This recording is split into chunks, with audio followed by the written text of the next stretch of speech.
This video is sponsored by Spigen. Alright, so this is the Galaxy Watch 4 from last year, and this is the brand spanking new Galaxy Watch 5. So funny story, as I was unboxing this, my husband walked in and sat down, watched for a bit, and then asked, "Babe, did you buy the exact same watch again?" Honestly, at that point, I didn't know what to say.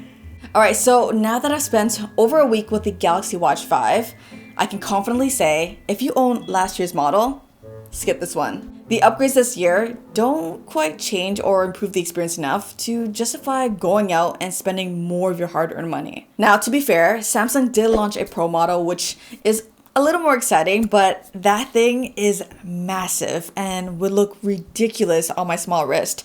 The 40mm is the only size that I'm comfortable wearing. First things first, let's talk about the changes because there are some improvements. On the back, the sensors stick out a little more, creating more surface area for skin contact to improve accuracy, and they added a new IR temperature sensor, which is supposed to level up the watch's sleep tracking capabilities, but it isn't active yet for some reason. Hopefully, we don't have to wait too long. The battery inside is 15% larger than last year. While I do think the battery life is ever so slightly better, this is still a watch I have to charge up every single night. Look, I get it. It's a small watch. There's only so much they can do, right? What I do appreciate is that the Watch 5 is faster to charge up. It's not a massive difference, but from an almost dead battery, it takes just under an hour and a half to fully charge.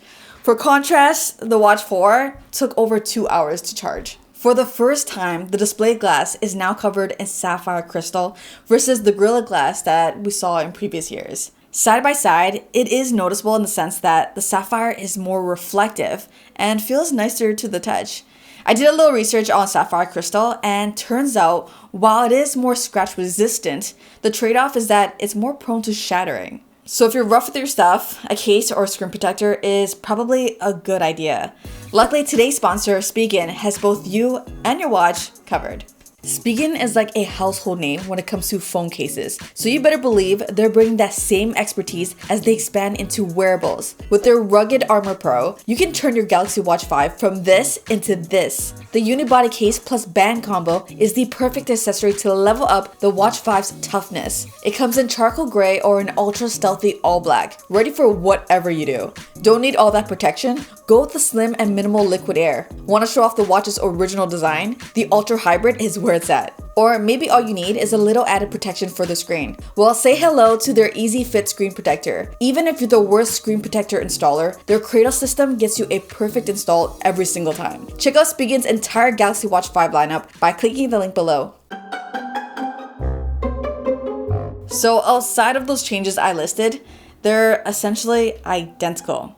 Oh right, there's one other thing. The starting price is also $30 more expensive than last year. I'll admit, I expected more.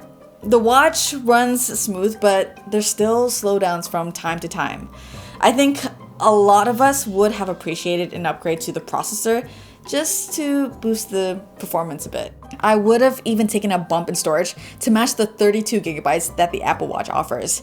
Like I said, if you own the Galaxy Watch 4, you're not missing out on much here. Now, just because the Galaxy Watch 5 is a minor step forward, that doesn't mean it's a bad watch. Far from it. If anything, as someone who's owned every single Galaxy Watch, Samsung has come a long way. If you're looking to pick up your first ever smartwatch, the Galaxy Watch 5 will work great with your Samsung phone. It'll also pair up with other Android phones, but to unlock all its features, you gotta pair it with a Galaxy phone. Over the past couple of years, I've considered giving up smartwatches altogether, but every time I try to, I miss it and realize how much I actually use it on a day-to-day basis. First of all, I take so many calls on my wrist.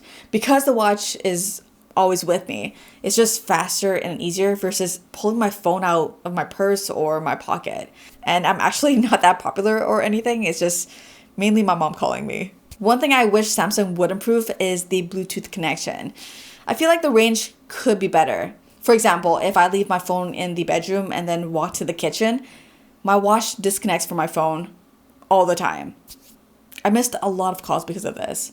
so I was kind of late on the whole mobile payment trend because my bank here in Canada took forever to support Samsung Pay. But now that I've hopped on the train, I don't think I could ever live without it. Not only does it feel super futuristic to tap your watch to pay for something, it's just so convenient. At checkout, just long press the bottom button, select your card, and hold it near the mobile payment terminal.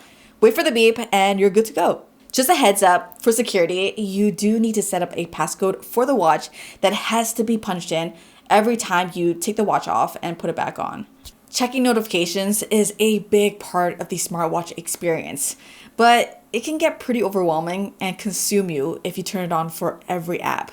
The last thing I need is to be constantly distracted by vibrations on my wrist. I pretty much have it only turned on for messages. You've got the typical options for responding to messages: voice, handwriting, and keyboard. The default T9 keyboard that Samsung offers is no good. Do yourself a favor and swap the Samsung keyboard to Gboard. Not only do you get an actual keyboard, the swipe to type experience on Gboard is surprisingly good on such a small screen. The biggest draw for any Wear OS watch is having Google Assistant on your wrist. And let me just say, it's a game changer. It's not enabled straight out of the box though. Bixby is the default voice assistant. Honestly, Google Assistant drastically improves the watch's functionality and makes this actually feel like a smartwatch. I've been very impressed with how responsive and quick it works. What's 29 times 48? The answer is 1,392. What's the weather gonna be like next Tuesday? Next Tuesday in Toronto, it'll be partly cloudy with a high of 23 and a low of 16. Remind me to take out the beef from the freezer at 9 p.m. I'll remind you at 9 p.m. Set a timer for 20 minutes. 20 minutes. How long will it take for me to get to work?